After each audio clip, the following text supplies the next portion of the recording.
The UDL in 15 Minutes logo with the text UDL in blue and tan above the words in 15 min in red orange, all within a gray bordered circular frame, followed by Dalitso standing between brick buildings in a red orange dress and pink blazer.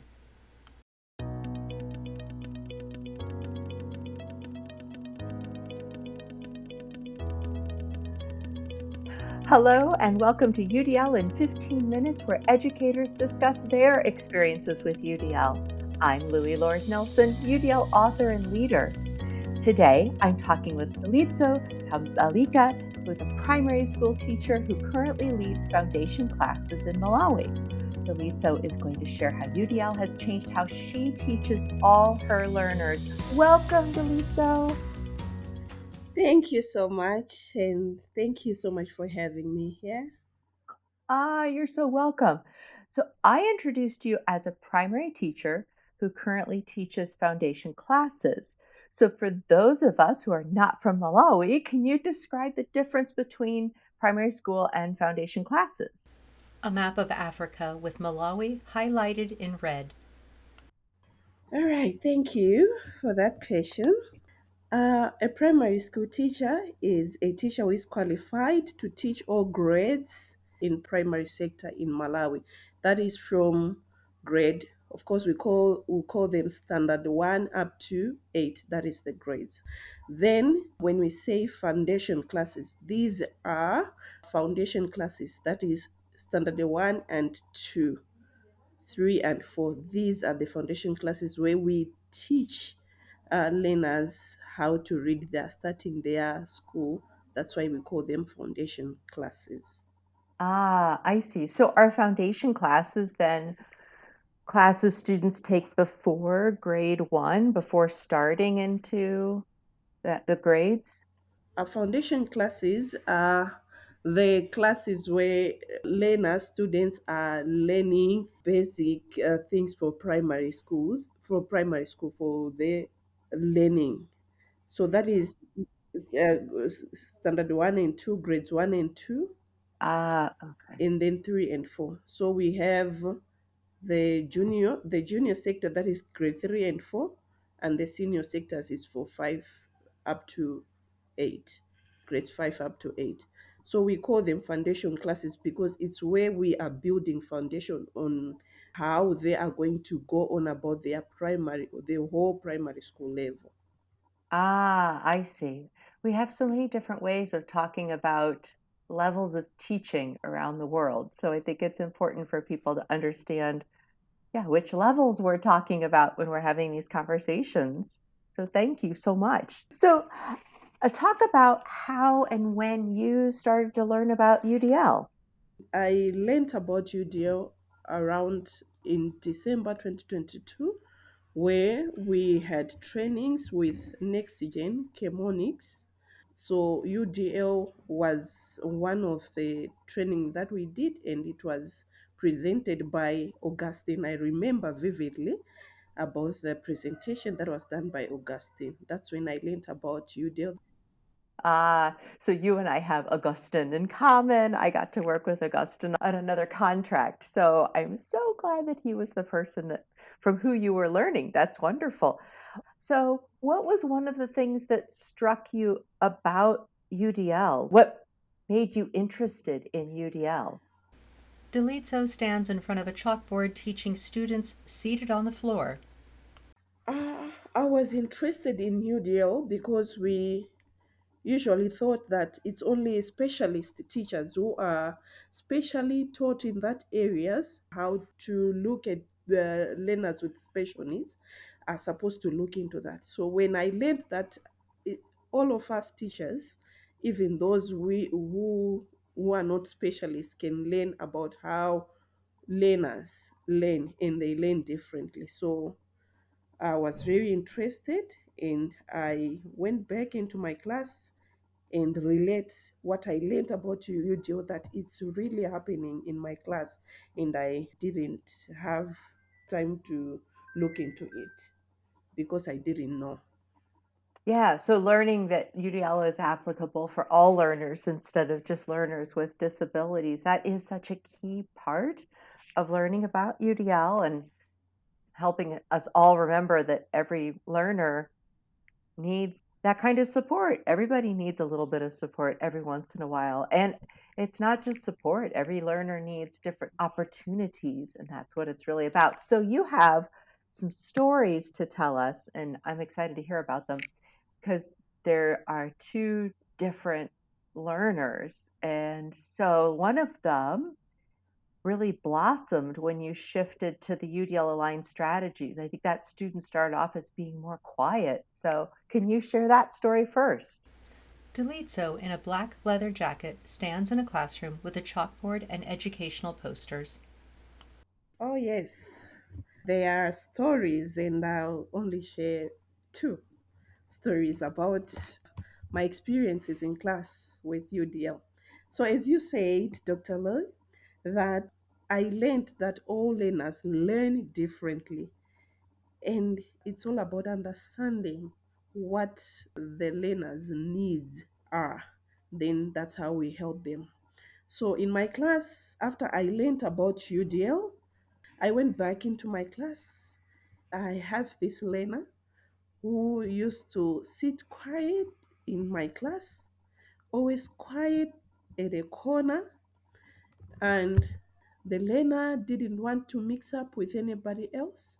So I thought that maybe I should leave them as they are. It's so okay before I knew about UDL. So when I learned about UDL, I said, no, the learner needs help so that they are able to interact with other learners, and the learner is also able to learn what others are learning, because the learner was just able to write zeros, zeros, zeros, zeros instead of writing words or letters. So I started using UDL techniques that I learned at the training, and one of the UDL technique that I used was pair share. I started involving the learner in pair share. I would pair him with another learner so that the learner should at least say something instead of just staying in the corner. So the learner was able to share. That was a good development. And also, I gave extra time to the learner to help the learner repeat my instructions to the learner when I'm teaching, repeat the things that I'm teaching, or even give the in represent the things that I'm teaching in different ways. So I saw that this was helping, and the learner was able to conversate with others, especially in prayer share a little bit. That was a huge step for me. And also at the end of a period, the learner was able to write at least an A, an E, and an I instead of the zeros only that he was scribbling. So that was a huge, huge change in the learner, and it was a proud moment to see that UDL really works. The learner needed help so that they improve. A classroom with children seated on the floor and Dalitso at the blackboard with educational posters on the wall behind her. Oh, that sounds so wonderful. And something that I'm reflecting on is that by interesting the student in learning, maybe through the think, pair, share, these different representations, that this student then emerged and was able to show some other pieces of knowledge. So we don't know if the student was just drawing zeros because that's all the student knew, or if now the student felt safer or more excited and more engaged, or there's all these different things. But instead of getting weighed down in, oh, we have to teach it in this specific way, it was more about, oh, we want to make sure that this student can take part in the learning, that this student can be a part of the learning and can participate with peers and start to engage more in the learning. That's what I was hearing. Is that really the case? Is that kind of true? The learner, as you said, maybe it was what he was he wanted to express something, but we didn't know how to help him. But at the end of the day, he was able to express himself. And also, he was able to feel that he was involved in the class. There was the teacher was giving attention to him, and he was feeling a part of the classroom, a part of the learning process. Dalitso stands in front of a blackboard in a classroom filled with young students sitting on the floor. Excellent. And then you have another story of a student who would be on the other end of the continuum, maybe the opposite of quiet. This particular student had lots of energy, and you were trying to figure out, oh, how do I help him use this energy in a better way? So share that story. Wow. I also, as you said, an opposite of the learner was quiet. So the learner that I had, this one, I'll give an example of this one because there were quite a couple of them, but this one was always up and down. He never sat down. The moment he sits down, he wants to go out. He's touching his friends, he's disturbing his friends, he's all over the class. Then I was like, all right, that's what I've learned, that learners learn differently. And also, they are different. We need to accept that. But how do we help the learner? So also I learned that students from classes from big foundational classes that are starting their primary schools, they love to be all around. They love songs, they love games. So that's what we learned at UDL. When UDL was presented, there are so many techniques that we use to cater to the needs of all learners. So I used that. I started using different techniques to the learner, and also I started to do an understanding of the learner's background. So first in class, I used the UDO technique which we learned in December, which is positive narration. Positive narration is when we give a praise to a learner who is doing well and narrating exactly what they are doing well so that the other learner learns from what the others are doing well. So I used positive narration to narrate exactly what the other learners were doing well, of which I wanted the learner who was so always up and down to learn from them. So the learner was like, why are you praising these other learners, not me? Then I told him what's happening. And then next time I saw him doing what I wanted, what was expected of him in classroom, and he was like, okay, now I'm doing that. And I also promised him and encouraged him that if he do good, sit down and listens and do well in his class, in his work, he'll be a leader for a week. So he was like, okay, I can also be a leader. Then he started imitating what is good. When I narrate something that has been done good, let's say I say something to a student, you have done this good, and he does also the same thing and says, why are you not praising me? Then I praise him, and he was getting back in doing what is expected of him. So when I did background check of the learner, I learned that he was staying with the mother, and the mother works at night, and the learner was left alone at night up to morning around 8. So the learner is supposed to come at school before 8. That means the learner prepared himself to school, and the learner I'm talking about is 7 years old. So that also had to do with where he's coming from. So I learned that he has needs, and also we need to accept him into classroom. So when I used those UDO technique, the learner really improved. He started to listen more, behave better, and doing at least good in his classwork. A classroom with children seated on the floor facing Dalitso in front of a blackboard, followed by Dalitso standing between brick buildings in a red orange dress and a pink blazer. The podcast ends with screen captures of the UDLapproach.com and the UDL in 15 minutes logo. That's excellent. What I'm so drawn to in that story is that in many cases, these children who have such big personalities and lots of energy, that so many times the strategy that is used is punishment, or it is to make the student feel badly about who they are and all of that energy and telling them that they're not a good student. And instead, you were finding those ways to say, you're a wonderful person. And I want you to be a leader in this classroom, and I want you to learn how to be a leader in this classroom. And that is such a different message. Yes, very different message. Yeah. And I think that the child really responded to that.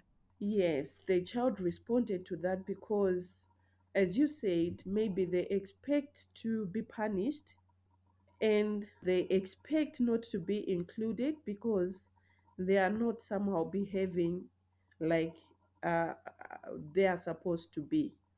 So, accepting them and bringing them closer made him realize that no, I'm included, I'm part of this.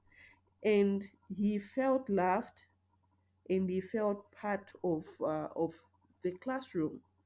So that improved his behavior. So, and also positive narration, the UDL technique that we were taught, it encourages attention to positive behavior.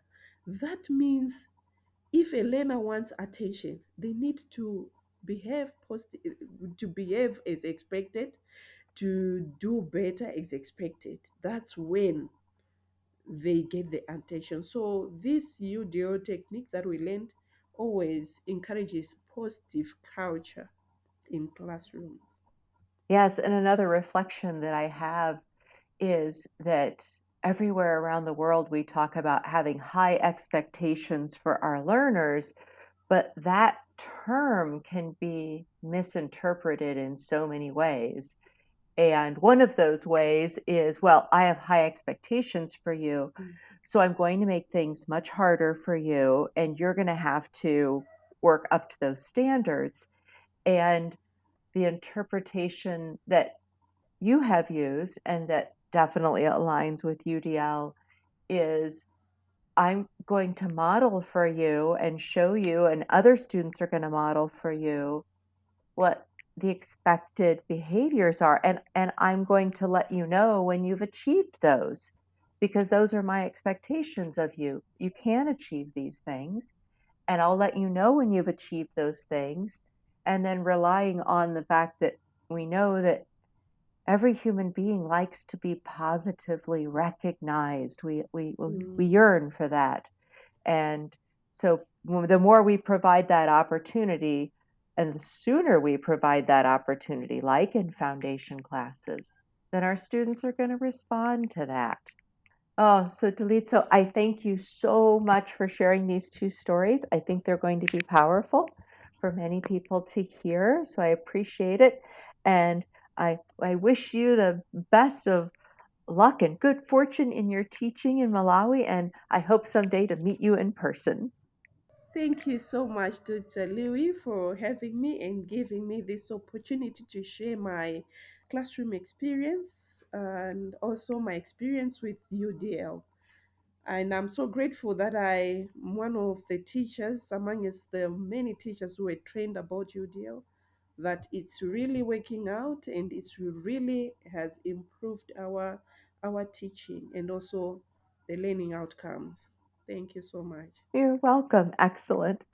So, for those listening to this podcast, you can find supplemental materials like an image montage with closed captioning, that montage with audio descriptions, a transcript, and an associated blog at my website, which is theudlapproach.com/podcasts. And finally, if you have a story to share about UDL implementation for UDL in 15 minutes, you can contact me through the udlapproach.com. And thanks to everyone for your work in revolutionizing education through UDL and making it our goal to build learner agency.